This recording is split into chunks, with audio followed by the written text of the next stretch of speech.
अस्सलाम वालेकुम नाज़रीन, पाकिस्तान स्पेशल के साथ मैं हूं आपका होस्ट हैदर अली और आप देख रहे हैं जुनून न्यूज़ नेटवर्क। नाज़रीन, आज का प्रोग्राम बहुत ही इंटरेस्टिंग होने जा रहा है। हमारे साथ सदर सिद्दीक ट्रेड सेंटर सैयद अज़हर अब्बास शाह साहब मौजूद हैं। इनसे आज हम डिटेल बात करेंगे।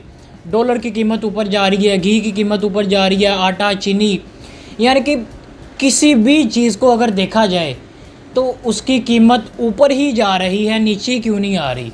इस हवाले से आज हम बात करेंगे और ताजरों के मसले मसाइल सुनेंगे और उनसे बातें करेंगे कि आखिर ये जो महंगाई ऊपर जा रही है तो इसको कंट्रोल कौन करेगा। हुकूमत नहीं करेगी तो कौन करेगा। आइए चलते हैं, तारुफ़ करवाते हैं सैयद अज़हर अब्बास शाह साहब से। अस्सलाम वालेकुम सर। जी वालेकुम। कैसे हैं सर आप? बहुत शुक्र मौला। सर, बढ़ती हुई महंगाई के बारे में सबसे पहले आपने कीमती अल्फाज। जी, बात यह है कि आवाम इस टाइम महंगाई से सताई हुई है और रात को जब हम सोते हैं कीमत कुछ और होती है, सुबह उठते कुछ और होती है। और ये तो आज तक ज़िंदगी में हमने कभी नहीं देखा। और आवाम इस टाइम इतनी तंग आई हुई है और किसी टाइम भी सड़कों पर बाहर आ सकती है। मगर हमारी वज़ीर आज़म से भी और वज़ीर आला पंजाब से भी अपील है इस चीज़ का नोटिस लें कि ये हम आम तबका, जो गरीब तबका है, जो मिडल लोग हैं, जो मिडिल हैं, वो सबसे ज़्यादा परेशान है।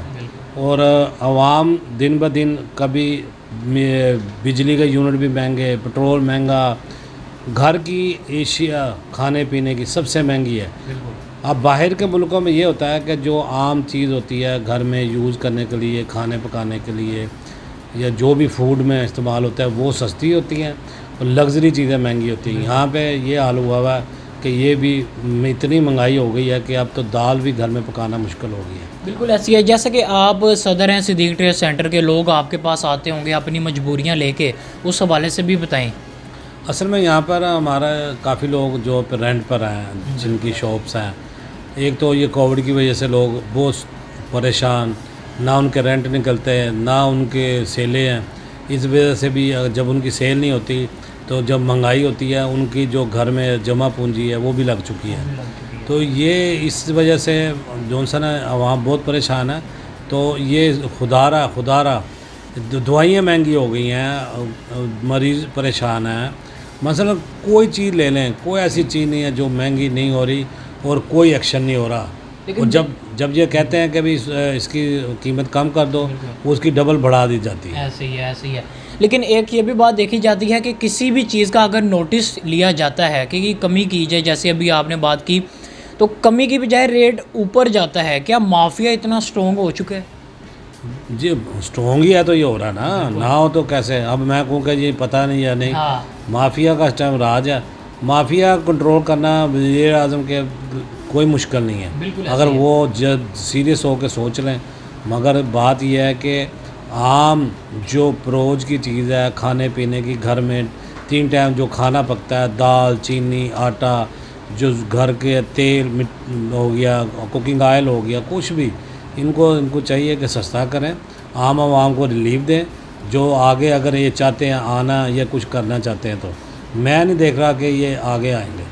बिल्कुल ऐसे ही है। लेकिन एक और बात देखी जाती है कि चीनी माफिया को वज़ीर आज़म साहब ने पकड़ा था और माशाल्लाह बहुत ही अच्छा उसका केस चला, वो चुप चुपीते बंद हो गया। उस हवाले से क्या कहेंगे? जी, चीनी माफिया के भी जो असल डॉन है उनको नहीं पकड़ा, बेचारे जो नॉर्मल काम करते थे, उसमें हमारा एक दोस्त भी था, वो भी काम करता था, उनको डिस्टर्ब किया गया।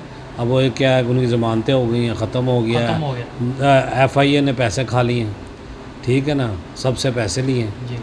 तो वो यही बताते हैं कि जी हमने सब लोगों ने पैसे दिए तो ख़त्म हो गया। ये तो कोई मुल्क का कोई हाल नहीं है। ये तो ये अगर कोई एक्शन भी लेते भी हैं तो अदारों को अमीर करने के लिए ही है। बिल्कुल ऐसे ही है। एज़ अ ताजिर अब हम बात करेंगे लॉकडाउन की। हफ्ते में कभी 2 दिन छुट्टियां, हफ्ते इतवार छुट्टी और 5 दिन जो कारोबार होगा, 5 दिन में क्या कारोबार होगा और क्या मुश्किलात हैं। अब जो फिर दोबारा वो छुट्टी ख़त्म करके इतवार की छुट्टी को बस रखा गया है, बहाल किया गया है, लेकिन सुनने में फिर यही आ रहा है कि दोबारा किया जाएगा। तो इस हवाले से क्या कहेंगे लॉकडाउन के? देखें जी, ये तो इन्होंने हम ताजरों को यूज़ टू ज़ा कर दिया, ऑन ऑफ। तो मेरी वज़ीर आज़म से यही रिक्वेस्ट है कि इसको अब चलता रहने दें। ये जो कारोबार का पहिया चलेगा तो मुल्क चलेगा तो सब कुछ होगा, क्योंकि वो ताजर इस टाइम बहुत सताए हुए हैं और आप यकीन करें फजूल के टैक्स लगाए जा रहे हैं, परेशान किया जा रहा है। और आप यकीन करें जिनकी सेलें लाखों में होती थी उनकी अब हज़ारों में भी नहीं रही। तो अब लोग फारग बैठे हुए हैं हाथ पे हाथ रख के। मैं कहता हूँ इतवार की भी छुट्टी नहीं होनी चाहिए। इतवार को कई ऐसा बिज़नेस है जो बहुत ज़्यादा लोग फारग होते हैं तो फूड आते का, हैं। खाने पीने का तो बिल्कुल। बात यह है कि वो खाने पीने वाला होटलिंग वाली लाइन तो बिल्कुल तबाह हो गई है ना। हाँ। वो बहुत बेचारे परेशान हैं, लाखों रुपए उनके किराए थे वो भी फारग हो गए हैं। यहाँ पे भी कई दुकानें बिल्कुल छोड़ ऐसे। के जा चुके हैं। जी नाज़रीन, आज हमारे साथ सदर सिद्दीक ट्रेड सेंटर सैयद अज़हर अब्बास शाह साहब मौजूद थे। इनसे हमने गुफ्तगू की कि ताजरों के जो मुआशी यानी कि मईशत का जो पहिया, जैसे कि पेट्रोल महंगा होता है, अगर पेट्रोल महंगा होता है उसके साथ साथ बाकी अशिया भी खुद ब खुद महंगी कर दी जाती हैं। जैसे कि इन्होंने ये भी बात की कि वज़ीर आज़म साहब से यही दरख्वास्त है कि ये जो माफिया है इसको कंट्रोल किया जाए। अगर माफिया को कंट्रोल नहीं किया जाएगा तो महंगाई इसी तरह बढ़ती ही बढ़ती चली जाएगी। इसी के साथ, इसी मैसेज के साथ कि हमारे वज़ीर आज़म साहब, वज़ीर आला साहब, जो भी वज़रा हैं वो हमारी बात पे एक्शन लेंगे और ये जो महंगाई है उसको कंट्रोल करेंगे। इसी के साथ मुझे मेरी टीम को दीजिए इजाज़त। अल्लाह हाफ़िज़।